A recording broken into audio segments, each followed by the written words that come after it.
हम व्यंजन संधि पढ़ रहे थे। कल हमने व्यंजन संधि के 3 नियम कंप्लीट कर लिए थे और हमारा चौथी के बारे में हम पढ़ेंगे, नियम नंबर 4।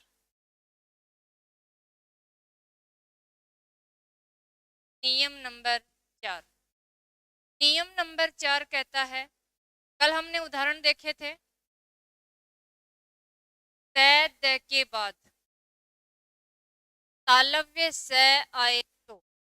नियम नंबर 4 कहता है कि तय द के बाद तालव्य स आए तो तय द किसमें परिवर्तित होते हैं?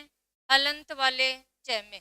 तय द है हलंत वाले च में। और स किसमें परिवर्तित होता है? छ में। स किसमें परिवर्तित होता है? छ में। एक नियम और है कि यदि तय द के बाद है आए तो, तय के बाद है आए तो तय द किसमें परिवर्तित होगा? द में। यहाँ हलंत है तो यहाँ भी हलंत होगा। और है किसमें परिवर्तित होगा? ध में। है किसमें परिवर्तित होगा? ध में। यानी कि हमें पहचान क्या दिखाई देगी शब्द में? छ और दैद है। और वापस संधि विच्छेद करते समय इनके टुकड़े, वापस संधि विच्छेद करते समय क्या करने हैं? टुकड़े। देखो उदाहरण देखे थे, छ वाले उदाहरण देखे थे। आज हम दैद है के उदाहरण देखते हैं। देखो, पद्धति, दैद है दिखाई दे रहे हैं। तय किस में बदल जाएगा? तय में। टुकड़े करेंगे तो वापस तय में। पत धन हति, पत धन हति। है किस में बदल गया? है में। और तय द किस में बदल गया? द में। पहचान क्या दिखाई दी? दैद है। टुकड़े करते समय किस में बदला? तय में। किस में बदला? तय में। कई किताबों में द भी लिखा हुआ है, तल्लीन धन लिखा हुआ है, लेकिन हमने क्या पढ़ा? तत् धन लीन। ज्यादातर क्या ही होता है? तत्। पद्धति। और देखो उदाहरण, यत संधि विच्छेद क्या होगा? उत धन हत।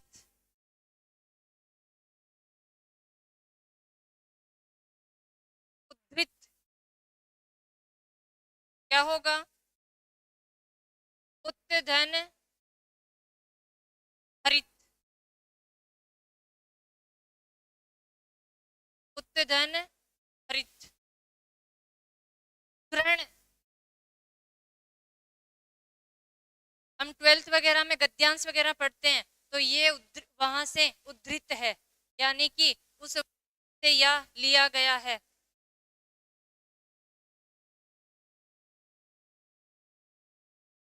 ग्रहण,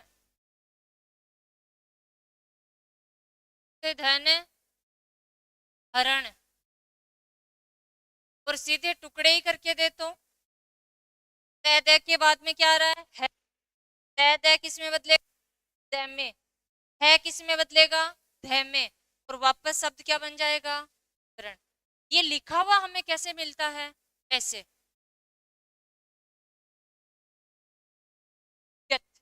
ऐसे लिखा हुआ मिलता है। जिन दोनों क्या है? साथ में। क्या करना है? तोड़ करके लिख लेना ऐसे, अपने आप दह दह दिखाई देंगे, हमें पता चल जाएगा क्या? दह हलंत है, दह क्या है? पूरा। दृढ़ लिखें,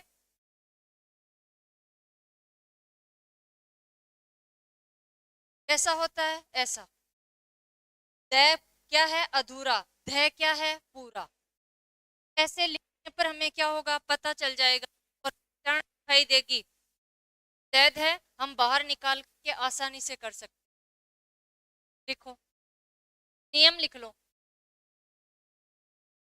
यदि तय द के बाद यदि तय दे के बाद तालव्य से आए तो, तालव्य से आए तो कोष्टक में तालव्य लिख लेना, तालव्य से आए तो तय दे, तय दे जैमे, तय दे जैमे तथा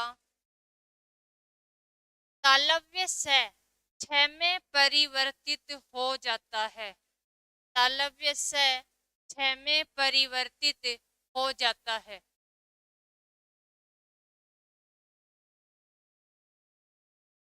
नीचे एक नियम और लिखो, यदि तय दे के बाद, यदि तय दे के बाद है आए तो, तय दे के बाद है आए तो तय दे, तय दे दे में तथा है ध में परिवर्तित हो जाता है, तथा है ध में हो जाता है। उदाहरण लिख लो, कल उदाहरण लिख लिए थे ना छह वाले,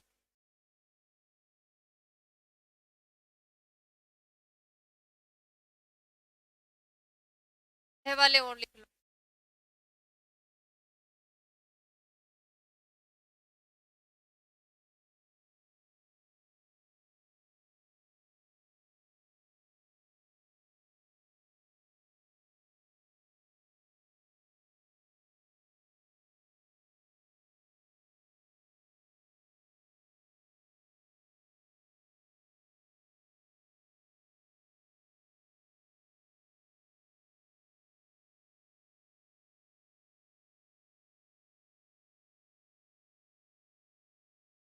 तद्धित, तत् धन हित,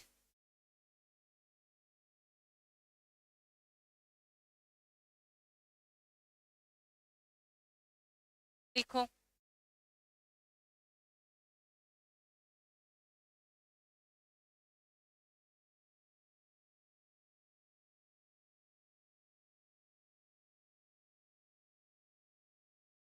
यहाँ से उदाहरण पूछ लिए जाते हैं छह वाले, उच्छिष्ट है, उच्छृंखल है, कई बार रिपीट होता है।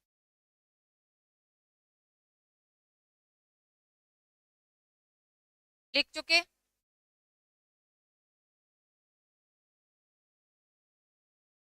नियम नंबर 5 की बात करते हैं हम।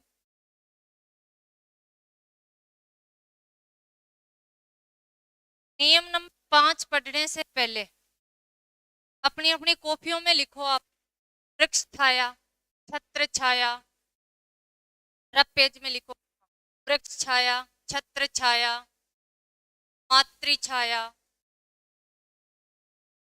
वृक्ष छाया, छत्र छाया, छत्र छह छत्ता वाला, छत्र छाया, मातृ छाया, पितृ छाया,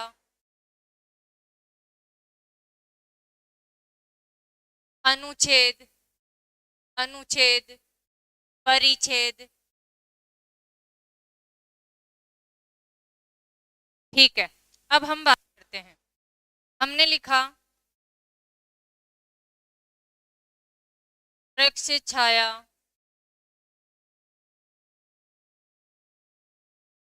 पितृ छाया,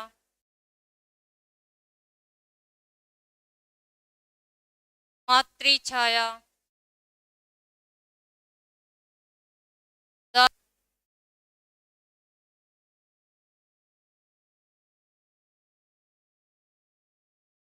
अनुच्छेद,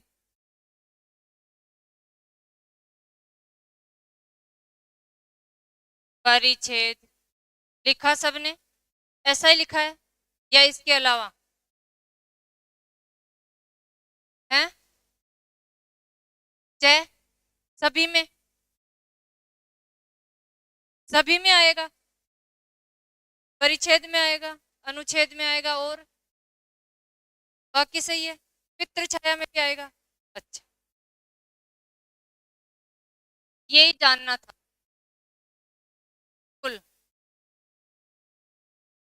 जय, यहाँ से शब्द शुद्धि उठती है। अगर लिखवाएं तो हम क्या नहीं, जय क्या रहता है, साइलेंट रहता है, और हम क्या लिखते हैं, सीधे लिखते हैं। विच्छेद करवाएं वृक्ष छाया की, तो वृक्षाय धन छाया, कई विद्यार्थी सीधा ही विसर्ग संधि में पहुंच जाते हैं, वृक्षाय धन छाया।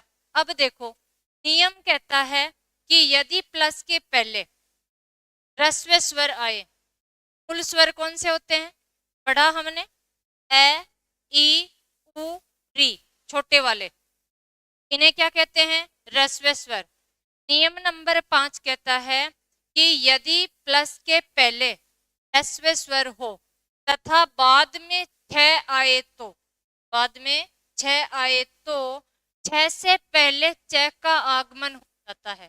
कब, संधि युक्त करते समय, संधि युक्त करते समय, शब्दों को जोड़ते समय 6 से पहले किसका आगमन हो जाता है, च का आगमन हो जाता है। ये देखो, संधि विच्छेद क्या होगा, वृक्ष धन छाया, प्लस के पहले री आ रहा है, प्लस के बाद में 6 आ रहा है, तो 6 से पहले किसका आगमन हुआ, च का आगमन हुआ। यहां से शब्द शुद्धि भी उठ रही है और संधि हो ही रही है। ठीक है, देखो, पितृधन छाया, संधि विच्छेद में तो कोई दिक्कत है ही नहीं, मातृधन छाया,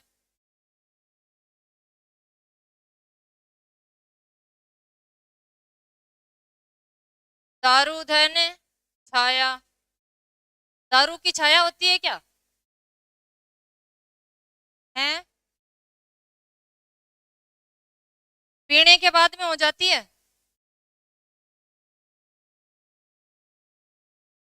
अनुधन छेद,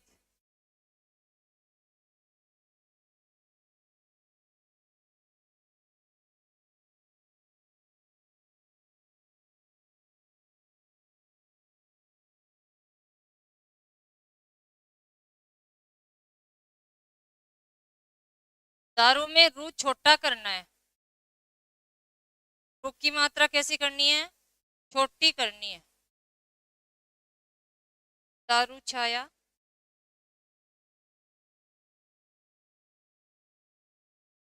यहाँ क्या था, अनुच्छेद,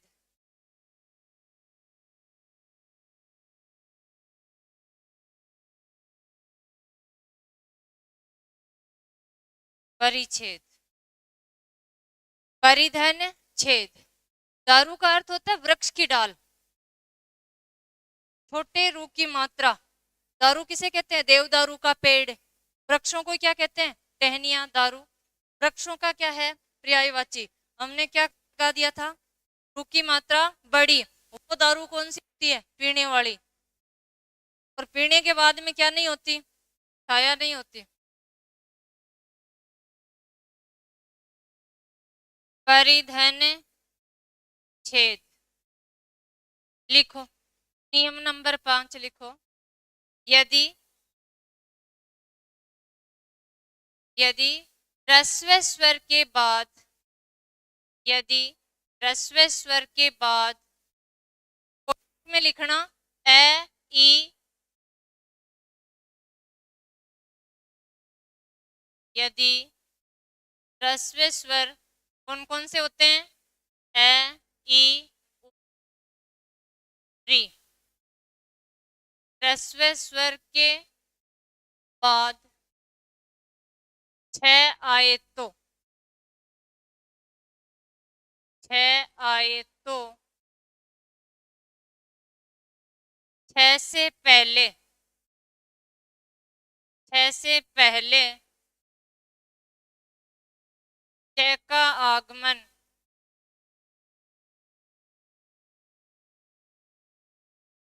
हो जाता,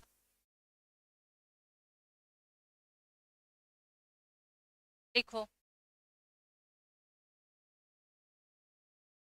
यहाँ से शब्द शुद्धि में भी दे दिया जाता है, सीधा ही लिखते हैं, हमें चाहे साइलेंट, इस नियम से ध्यान रहेगा।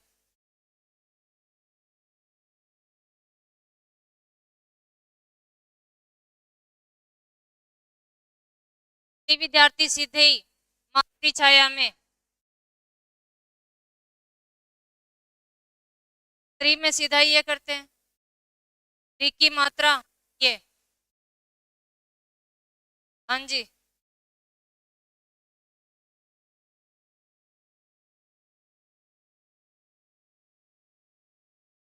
लिख चुके। चलो नियम नंबर 6 की बात करें।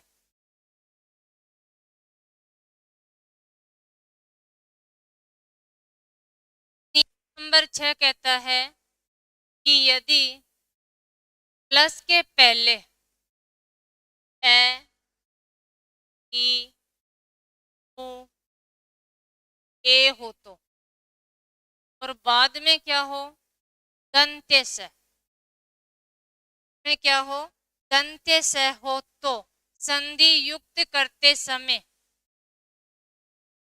दंत्य स किस में बदल जाता है, मूर्धन्य स में बदल जाता है।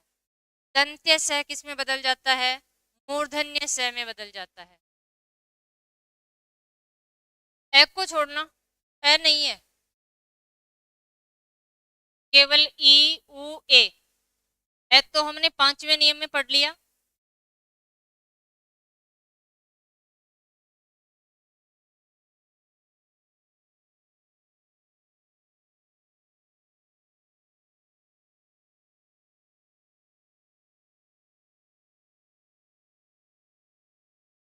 ई एक के बाद क्या हो, दंत्य से संधि युक्त करते समय है मूर्धन्य से में। देखो उदाहरण,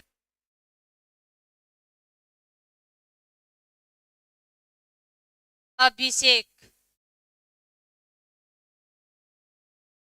संधि विच्छेद क्या होगा, अभिधन सेक। यानी कि जब हम संधि विच्छेद करेंगे दंत्य से और संधि युक्त करते समय मूर्धन्य से, संधि युक्त करते समय कौन सा से हो जाता है, मूर्धन्य में परिवर्तित हो जाता है।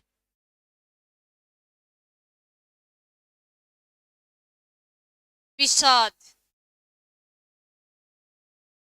संधि विच्छेद क्या होगा, विधन साध, निषाद,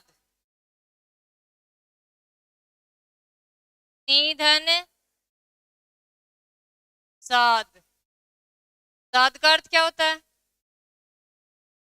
पीड़ा। वी क्या है, उपसर्ग, नि क्या है, उपसर्ग। वी का अर्थ विशेष, शेष पीड़ा, वो विषादग्रस्त है। निषाद, निषाद कौन था, रामायण में था निषाद राज, क्या करता था, सुसुप्त,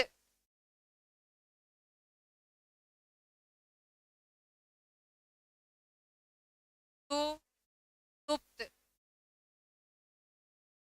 संधि विच्छेद क्या होगा, सुधन सुप्त।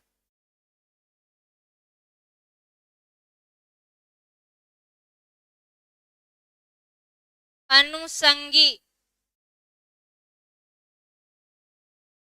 अनुसंगी, अनुधन संगी।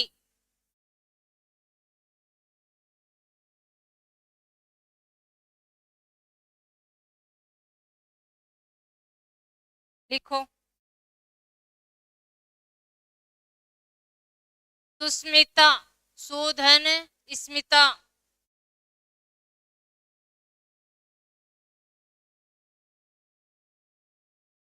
क्या ध्यान रखना है, यही कि संधि विच्छेद करते समय कौन सा से, और वापस संधि युक्त करते समय कौन सा से, मूर्धन्य से, ये ध्यान रखना और कुछ। लिखो नियम नंबर 6। लिख लिया? ठीक है, आगे देखो। नियम नंबर 7। नंबर 7 कहता है कि यदि प्लस के पहले मूर्धन्य स हो, प्लस के पहले मूर्धन्य स हो तथा प्लस के बाद में त, थ, न में से,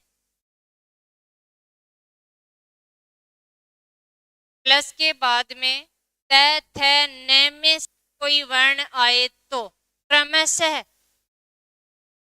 त, ठ, ण में परिवर्तित हो जाते हैं। किसमें? में से कोई वर्ण आए तो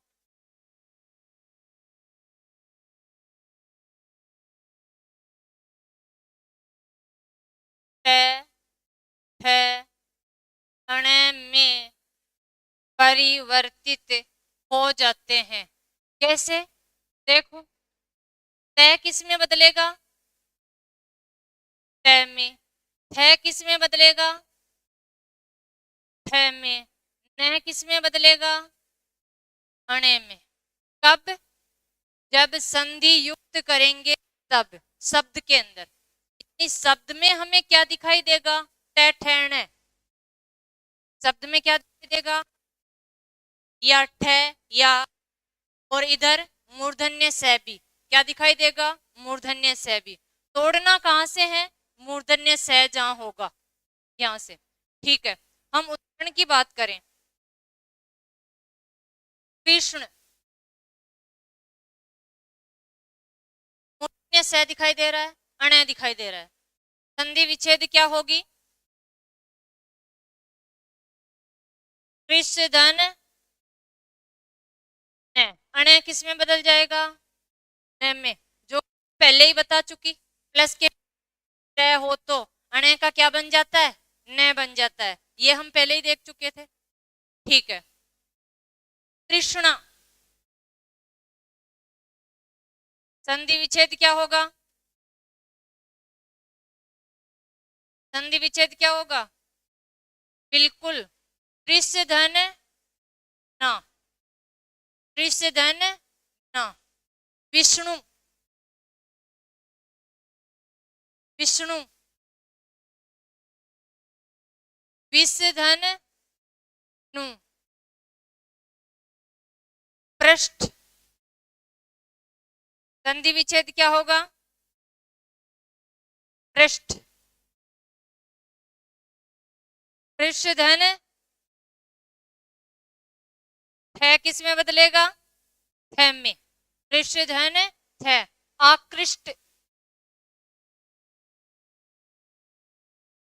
आकृष्ट क्या हो जाएगा? आकृष्ट धन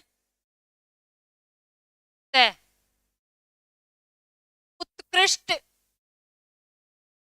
उत्कृष्ट धन त किसमें बदल जाएगा?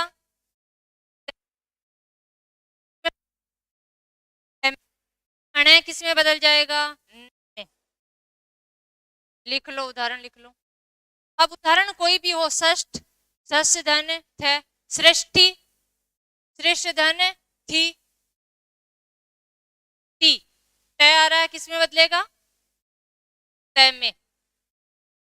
एक की मात्रा है तो एक की मात्रा लग जाएगी। लिखो उदाहरण।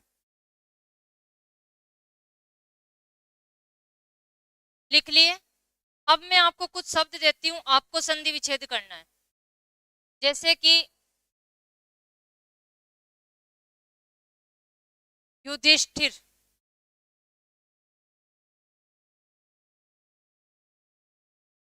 संधि विच्छेद करना है। करो, आप अपनी अपनी कॉपियों में करो। प्रतिष्ठान, प्रतिष्ठा, निष्ठा,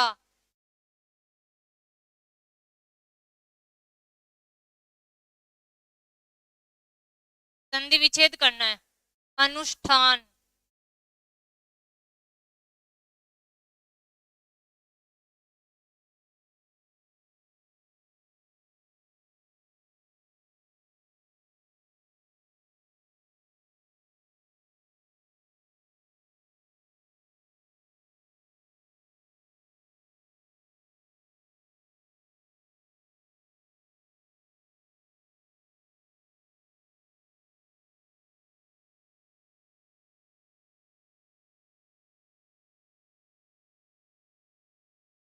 देखो देखे,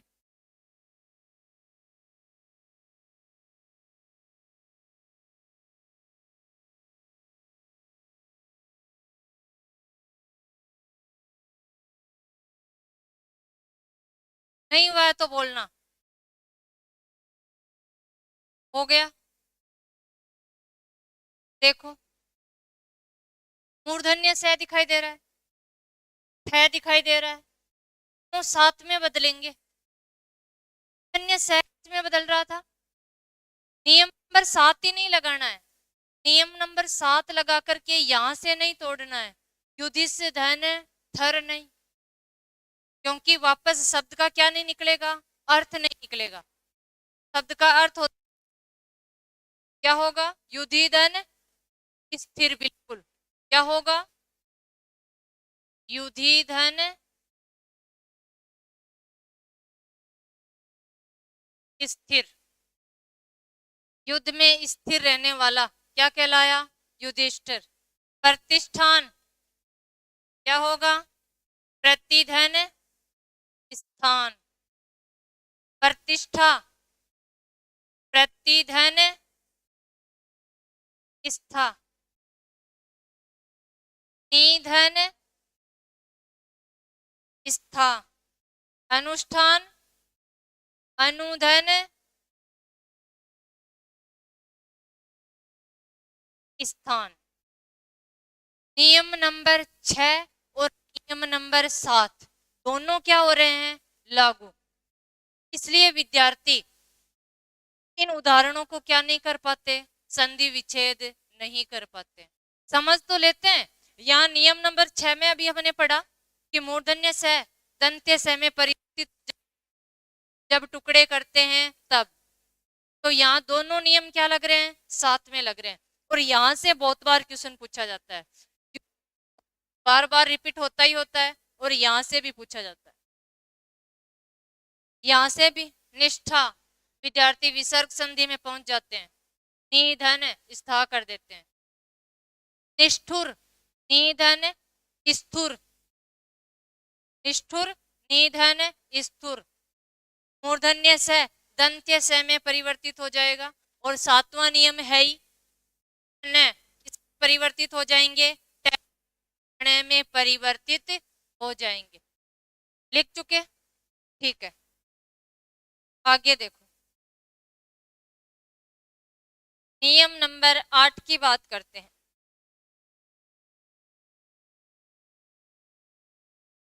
नियम नंबर 8 कहता है कि अनुनासिक, यदि अनुनासिक में के पश्चात, यदि अनुनासिक में के पश्चात अंत व ऊष्म व्यंजन आए तो से होते हैं, बिल्कुल। और उस कौन से होते हैं, स है। यदि अनुनासिक में के पश्चात हलंत है, यदि अनुनासिक में के पश्चात अंतस्थ या ऊष्म व्यंजन वर्ण आए तो अनुनासिक में किस परिवर्तित हो जाता है, अनुस्वार में परिवर्तित हो जाता है। अनुस्वार में अंत और ऊष्म वर्ण आए तो अनुनासिक में अनुस्वार में परिवर्तित हो जाता है, अनुस्वार में परिवर्तित हो जाता है। देखो उदाहरण देखें।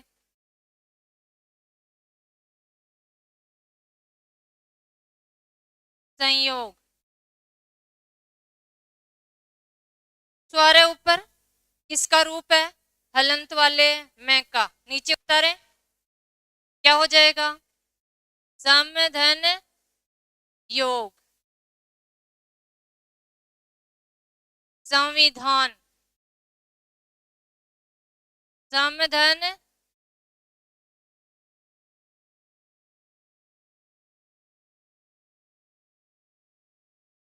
समधन विधान। संहार,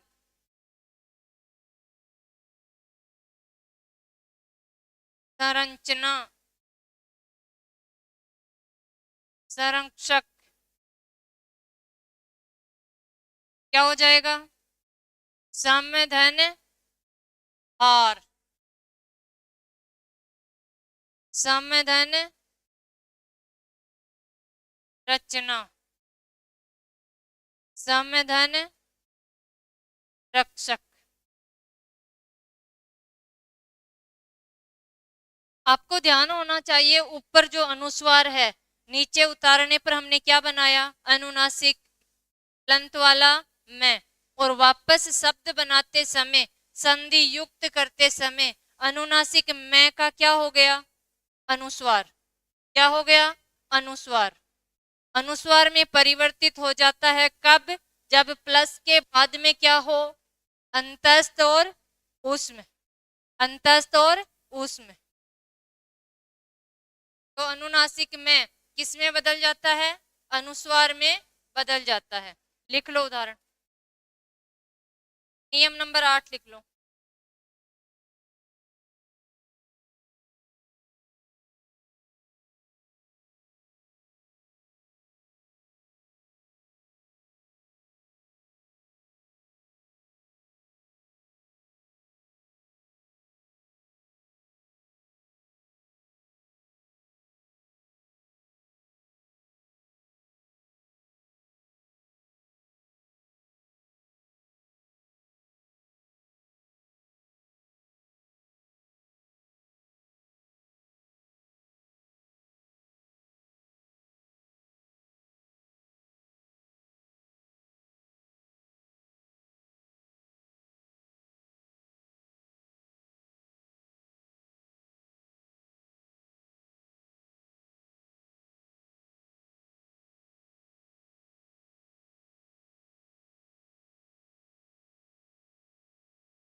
आगे देखो, नियम नंबर 9 की बात करें।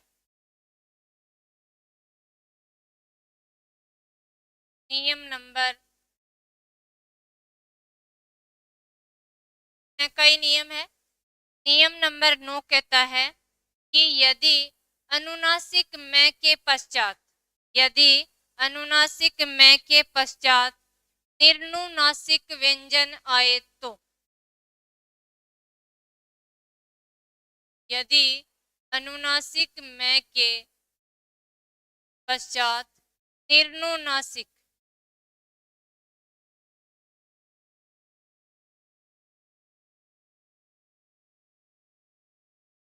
निर्नुनासिक व्यंजन आए तो, या वर्ण आए तो अनुनासिक में बाद वाले वर्ण का, पहले समझ लो, बाद वाले वर्ण के पांचवे में परिवर्तित हो जाता है। सबसे पहले हम बात करें निर्नुनासिक क्या होते हैं? बिल्कुल निर उपसर्ग लगा हुआ है, जो अनुनासिक नहीं होते। अनुनासिक कौन से हो रहे हैं? वो पीछे वाले पांच, पांच निकाल दो, बाकी बचे क्या? निर्नुनासिक। क वर्ग के चार, च वर्ग के चार, ट वर्ग के चार, त वर्ग के चार और प वर्ग के चार, क्या होते हैं? निर्नुनासिक, यानी कि स्पर्श व्यंजन। व्यंजन, स्पर्श व्यंजन। हमने 8वें नियम में क्या पढ़ा है? अंतस्थ और ऊष्म वर्ण, अंतस्थ और ऊष्म वर्ण। अनुनासिक में किसमें परिवर्तित हो रहा था? नियम नंबर 9 की हम बात करें, देखो उदाहरण देखे, संकल्प अनुस्वार है, छेद करो, बिल्कुल, समधन कल्प। अब नियम कहता है कि यदि अनुनासिक में के पश्चात निर्नुनासिक वर्ण आए तो अनुनासिक बाद वाले वर्ण के पांचवें में परिवर्तित हो जाता है, बाद वाले वर्ण के पांचवें में परिवर्तित हो जाता है। क का पांचवा क्या अंग है? क का पांचवा क्या अंग है? तो देखो,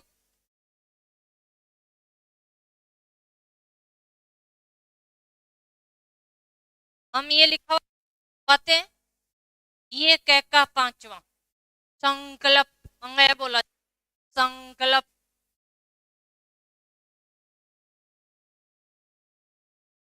अलंकार, संधि विच्छेद तो क्या होगा? अलम धन कार, यानी संधि विच्छेद तो सेम है। 8वें नियम में भी ऐसा ही हो रहा था और 9वें नियम में भी ऐसा ही हो रहा है, लेकिन 9वें नियम से शब्द क्लियर हो रही है, यहां से अलग प्रकार के प्रश्न आते हैं और वहां केवल कहां बदल रहा है? अनुनासिक में, जबकि यहाँ अनुनासिक में किस में बदल रहा है? पांचवें में बदल रहा है। किसमें बदल रहा है? पांचवें में बदल रहा है। तो देखो संधि विच्छेद क्या होगा? अलम धन कार। अलम का अर्थ क्या होता है? वापस बनाने पर क्या हो जाएगा? अलंकार। देखो, अच्छा अलंकार क्या होते हैं? हाँ, भाषा को सजाने के लिए, बिल्कुल भाषा के लिए होते हैं। अलंकार तो कार्य यानी करना, भाषा को सजाया जाता है, वो अलंकार। देखोगे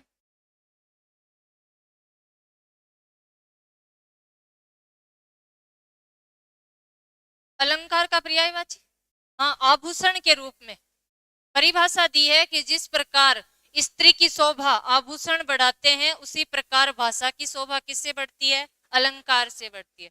मैंने ये बताया अलंकार, अलम यानी सुंदर, कार यानी कार्य, सुंदर कार्य करना या सजाना क्या कहलाया? अलंकार। संस्कृत का अव्यय है अलम, क्या है? संस्कृत का अव्यय। आगे देखो, संतोष, संधि विच्छेद क्या होगा? बिल्कुल, साम्य धन तोष। मैं किसका रूप है? मैं किसका रूप है? न का। तय का पांचवा क्या? न। संस्कृत में शुद्ध ऐसे ही लिखा जाता है, अनुस्वार नहीं बनाया जाता। हिंदी में हमारे पंचमाक्षर को क्या बना दिया? अनुस्वार बना दिया। वैसे संस्कृत में क्या लिखा जाता है? जी, संधि क्या होगा? समधन ही लिखते हैं। पांचवा क्या? न।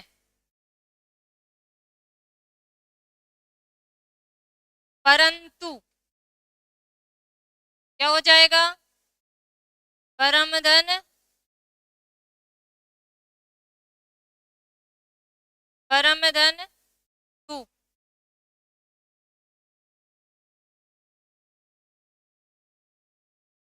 का पांचवा क्या? न। शंकर,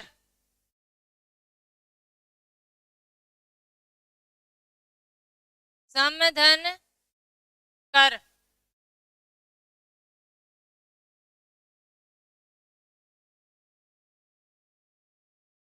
कुछ ऐसा लिखा हुआ मिल जाता है हमें किताबों में, मिलता है।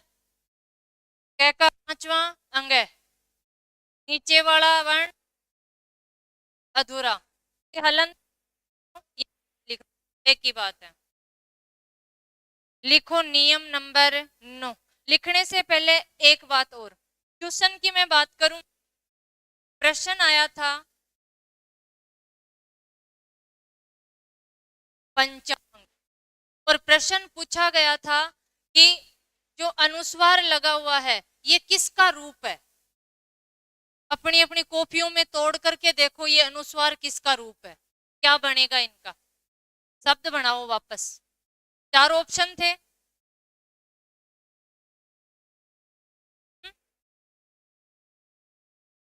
बिल्कुल लिखो, अनुस्वार को नीचे उतार करके लिख लो। लिख दिया?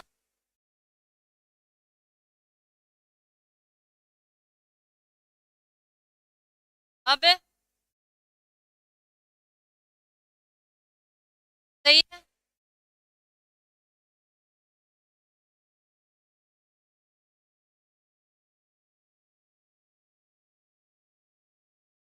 गलत है? ऊपर वाला भी गलत है फिर तो। देखो देखो क्यों, नीचे वाला गलत क्यों है मुझे बताओ।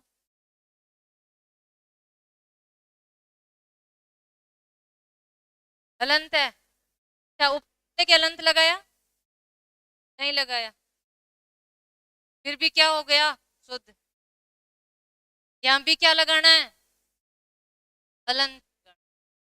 4 ऑप्शन सेम सेम आएंगे, वो एक जगह यहां से हलंत हटा देगा, एक जगह इसको पूरा कर देगा, एक जगह इसको पूरा कर देगा, चारों ऑप्शनों में एक ऑप्शन शुद्ध लिखेगा। तो ध्यान से देख करके करना है कि हमारे पास अनुस्वार किसका है, हलंत का रूप है, अनुनासिक में है, नीचे क्या लगा हुआ है, हलंत लिखा हुआ है, इसका यही होगा। पम धन चाम धन ग, तोड़ेंगे तो ऐसे। वैसे संधि विच्छेद, यहां से संधि विच्छेद नहीं करवाई जाती, यहां से सीधा क्या पूछा जाता है, अनुस्वार का रूप पूछा जाता है, क्योंकि संधि विच्छेद करें तो सेम होगी, सेम ही होगी। कोई भी शब्द हो, जैसे धुरंधर, धन धर में ही बनेगा, और वापस शब्द बनाते समय ध का 5वां क्या, न, धुरंधर। ध का 5वां क्या, न।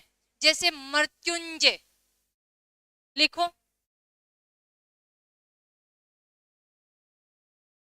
मृत्युंजय, मृत्युंजय।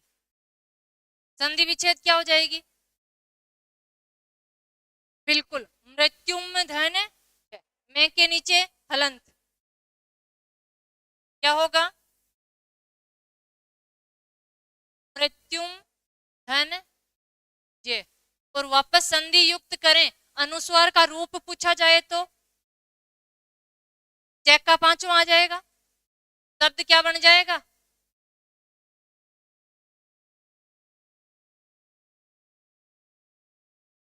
बस हमें अनुस्वार का रूप पता होना चाहिए, क्या कि यहां लगा हुआ अनुस्वार का रूप है। ये नहीं है हर जगह हम क्या बनाएं, केवल अनुस्वार बनाएं।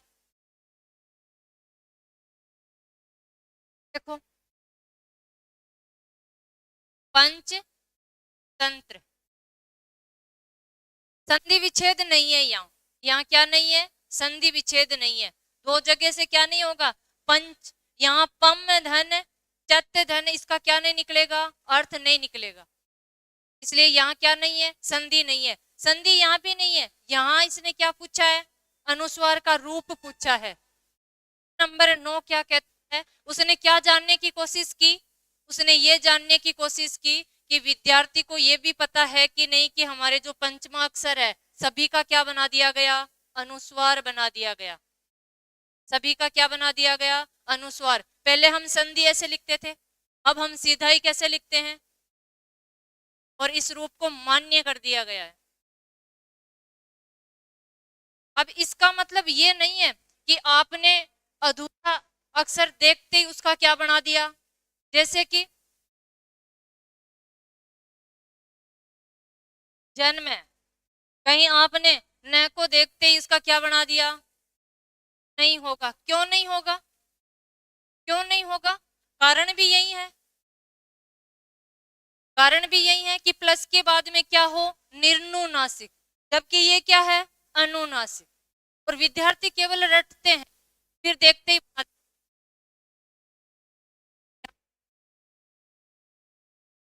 वही चीज कहाँ होती है, वही होती है यहां।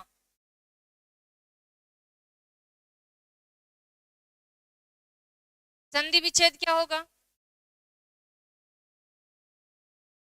उद्दीधन कर, ये विपरीत है। नियम नंबर 1 कहता है कि शब्द में हमें क्या दिखाई देगा, तीसरा वर्ण, तीसरा चौथा। यहां हमें शब्द में क्या दिखाई दे रहा है, पहला। और नियम नंबर 1 क्या कह रहा था कि यदि अघोष के बाद घोष वर्ण तो, और यहां अघोष के बाद में क्या आ रहा है, विपरीत है। ऐसे शब्द मैं लिखवाऊंगी आपको लास्ट में, जहां से शब्द शुद्धि पुटअप होती है, बात करेंगे इस पे।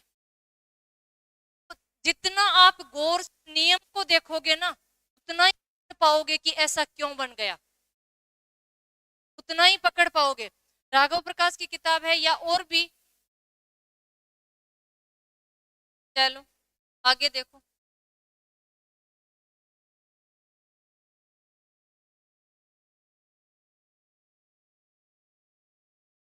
ये मिटा दो, बड़ा मिट रहा है।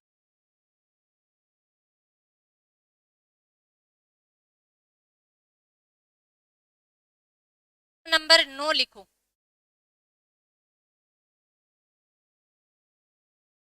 नियम नंबर 9 लिखना है, यदि अनुनासिक में के पश्चात, यदि अनुनासिक में के पश्चात निर्नुनासिक वर्ण आए तो, निर्नुनासिक वर्ण आए तो अनुनासिक में, हाँ, यदि अनुनासिक में के पश्चात निर्नुनासिक वर्ण आए तो, निर्नुनासिक वर्ण आए तो अनुनासिक में, अनुनासिक में बाद वाले वर्ण के, बाद वाले वर्ण के पांचवें में परिवर्तित हो जाता है, बाद वाले वर्ण के पांचवें में परिवर्तित हो जाता है। बाद वाला वर्ण कुछ भी हो, अब क है तो अंग में, च है तो ये में, ध है तो पांच बाद वाला वर्ण कोई भी हो, उसके पंचमा अक्षर में या पांचवें में परिवर्तित हो जाता है। नियम नंबर 9 यही कहता है कि आपको लगा हुआ अनुस्वार का रूप क्या होना चाहिए, पता होना चाहिए, ध्यान में होना चाहिए बस। बाकी संधि तो क्या है, सेम है। आगे उदाहरण लिख लो।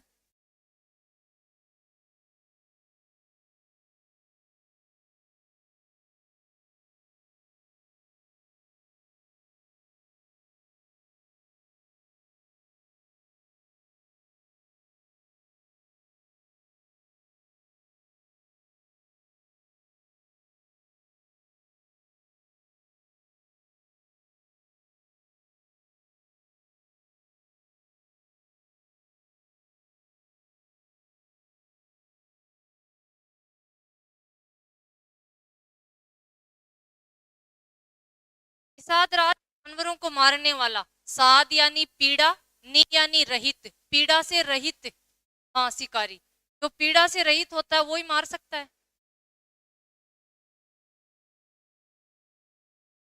शिकारी।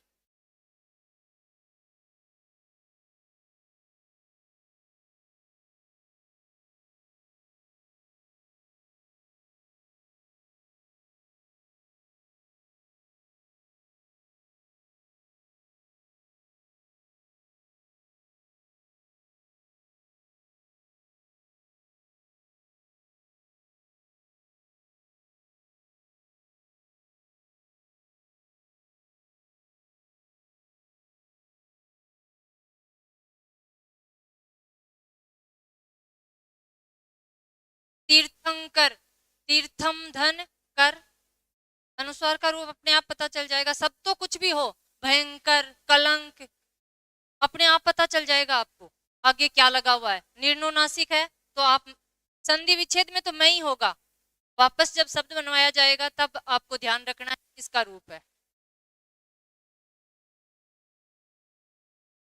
नियम नंबर 10 की बात करें,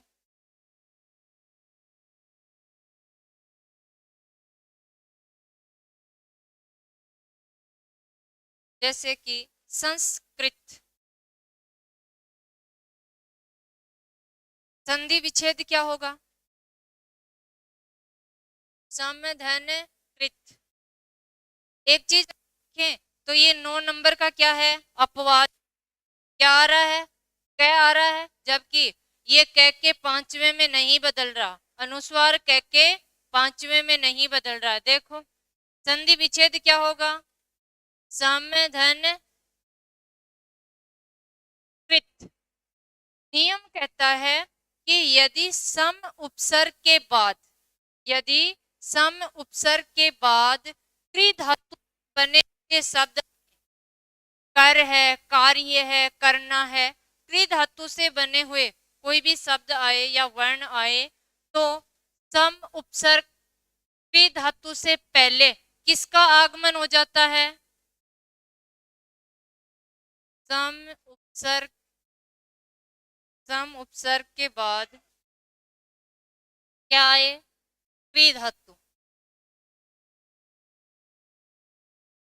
तो सम उपसर्ग व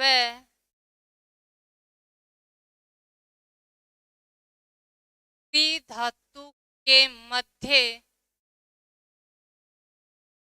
बिल्कुल दंत्य स का आगमन हो जाता है। किसका आगमन हो जाता है, दंत्य स का आगमन हो जाता है। अब सब कुछ भी हो, जैसे कि संस्करण, यहां से शब्द शुद्धि उठ रही है। पहली बात तो ये क्या कि हम कौन सा स लगाएं, अपने पास कौन सा स लगाएं, अपने आप पता चलता है। कै आ रहा है तो दंत्य से लगाएंगे। संस्करण है, संस्कार है, संस्कृत है, चलो संस्कृत लिख दिया, संस्कार्य है, संस्कारित है।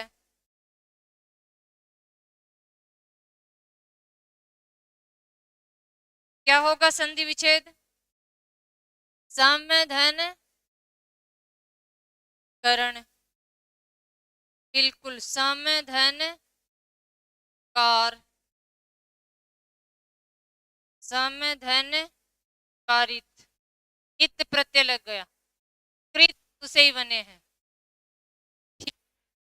इसी के अंदर एक नियम और, क्या कि यदि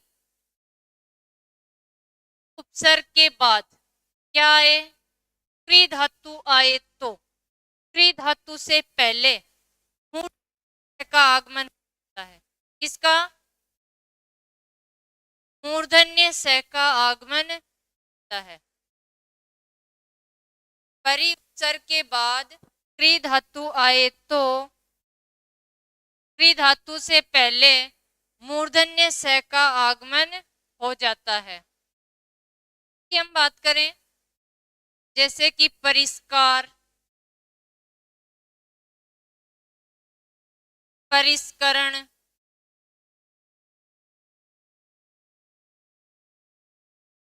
परिष्कृत,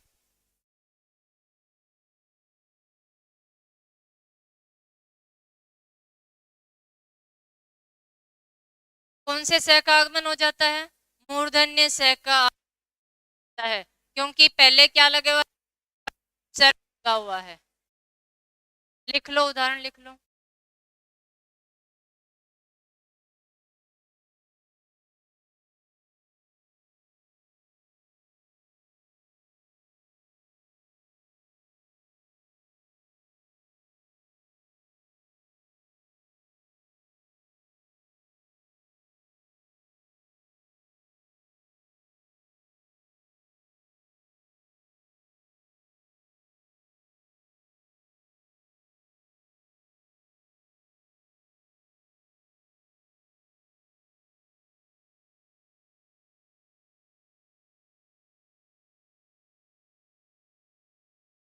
संस्मरण की संधि विच्छेद करनी है आपको। संस्मरण लिखो।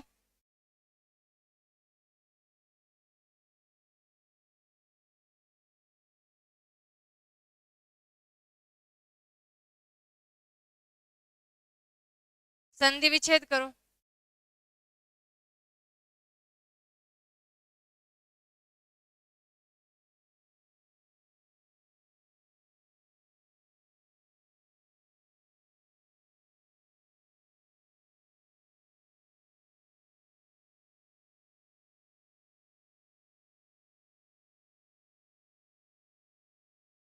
क्या हुआ? बिल्कुल स्मरण। ये नहीं है कि अधूरा सह देखते ही बता दें। नियम नंबर कौन सा? नियम नंबर प्लस के बाद में अंतस्थ,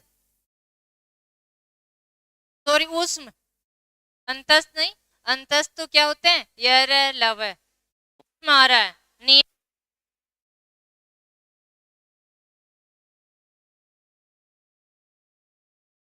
अब बताओ कोई दिक्कत? आप साइंस के हो, पॉलिटिकल के हो, किसी के भी हो, अगर समझ करके दिक्कत नहीं है संदीप, याद रखोगे, प्रैक्टिस करोगे, कोई दिक्कत नहीं। शब्द तो कोई भी हो, बस नियम एक बार याद करो। क्योंकि साम्य धन मरण कोई अर्थ नहीं निकलता, अपने आप ही नियम नंबर 8 लग जाएगा। साम्य समान रूप से संस्मरण किसने लिखे थे? महादेवी वर्मा ने बहुत सारे संस्मरण लिखे। विशेष याद, विशेष याद लिख लो।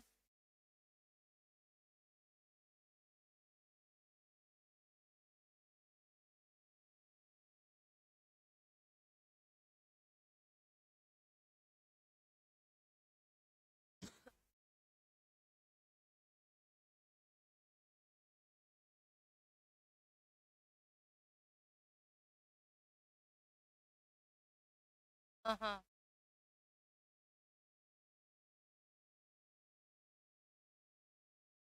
इसका हाँ हाँ,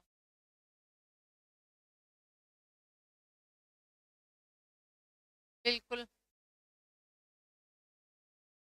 आगे देखो, एक छोटा सा नियम और देख लेते हैं कि यदि नियम नंबर 11 देखो, यदि अनुनासिक में के पश्चात स्वर आए तो, अनुनासिक में के पश्चात स्वर आए तो मैं का मैं ही रहता है।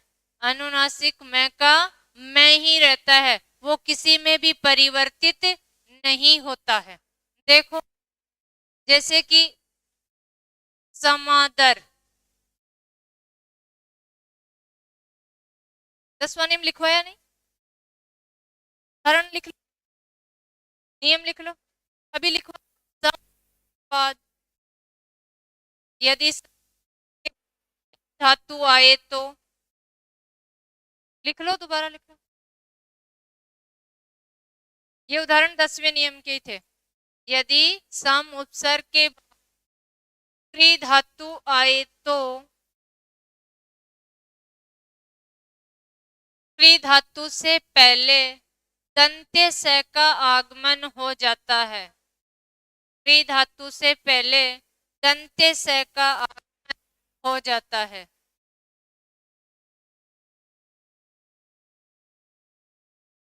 नीचे एक और लिख लो, के बाद यदि परि उपसर्ग के बाद क्री धातु आए तो, क्री धातु आए तो क्री धातु से पहले मूर्धन्य स का आगमन हो जाता है। मूर्धन्य स का आगमन हो जाता है।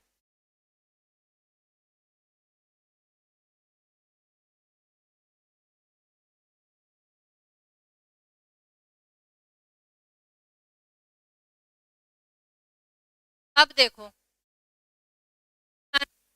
में के बाद यदि अनुनासिक में के बाद स्वर आए तो अनुनासिक में का में ही रहता है, वह किसी में भी परिवर्तित नहीं होता। समादर क्या होगा? साम्य धन आदर। समाचार, समाचार, साम्य धन, साम्य धन, ऐसे भी तोड़ सकते हैं, आ धन समाचार, चर, नहीं नहीं आचर हो जाएगा। साम्य धन आचार, अनाचार शब्द से ही है। आ उपसर्ग और चर व्यवहार, आचार व्यवहार। समालोचना, साम्य धन समालोचना, बिल्कुल साम्य धन आलोचना। यहां मैं का मैं ही रहता है और वापस स्वर मिलने पर मैं क्या हो जाता है? पूरा हो जाता है।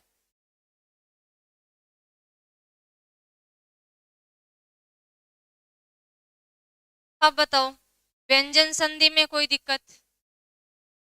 ने दो नियम पढ़े सबसे पहले, पहला तीसरा, तीसरे में तीसरा, फिर दो पढ़ा, पहला पांचवे में पहले में, फिर हमने नियम नंबर 3 पढ़ा, डबल दिखाई देंगे, डबल जय, डबल टे, डबल जय, डबल ले। नियम नंबर 4 और नियम नंबर 5 दोनों किसके थे? च छ के। किसके थे? च छ के। जो कि नियम नंबर 4 में तय दे के बाद तालव्य स है तो तय दे तो च में और स किस में? छ में। तय दे के बाद है तय दे किस में? द में और है किस में? ध में। इसके बाद में हमने नियम नंबर 5 पढ़ा, वृक्ष छाया, दारू छाया। 6 से पहले किसका आगमन होता है? च का आगमन हो जाता है। इसके में नियम नंबर 6 और नियम नंबर 7 दंत्य से और मूर्धन्य से का पढ़ा। दोनों नियम कहाँ, वो उदाहरण देखे। उसके बाद में हमने 3 नियम किसके देखे? अनुनासिक में के, अनुनासिक में के। पर 8 में के पश्चात तस्त और ऊष्म वर्ण आए। नियम नंबर 9 में अनुनासिक में के पश्चात निर्नुनासिक आए और नियम नंबर 11 में अनुनासिक में के पश्चात स्वर। 3 नियम में के देखे और सम उपसर्ग और परि उपसर्ग, सारे नियम याद। शब्द तो कोई भी हो, अगर नियम याद है तो आपका एक भी संधि विच्छेद यहां से अशुद्ध नहीं होगा। स्वर संधि में तो फिर भी हमें कोई अर्थ नहीं आते, यहाँ नियम से हो जाएंगे, सही हो जाएंगे। यहाँ से शब्द शुद्धि भी क्या हो रही है? क्लियर हो रही है। और आपकी संधि विच्छेद भी क्या हो रही है? क्लियर हो रही है। यहाँ से आपको ये भी पता चल रहा है, हम साथ साथ में क्या पढ़ रहे हैं? उपसर्गों को अलग करना, यानी कि अलग करने के बाद में भी क्या निकलता है? अर्थ। और लगाने के बाद में भी क्या निकलता है? अर्थ। ये देखो, अलग निकाल लिया फिर भी आलोचना का अर्थ निकलता है, लगा दिया तो भी समान भाव से देखना, तो भी क्या निकल रहा है? अर्थ निकल रहा है। ठीक है, धन्यवाद।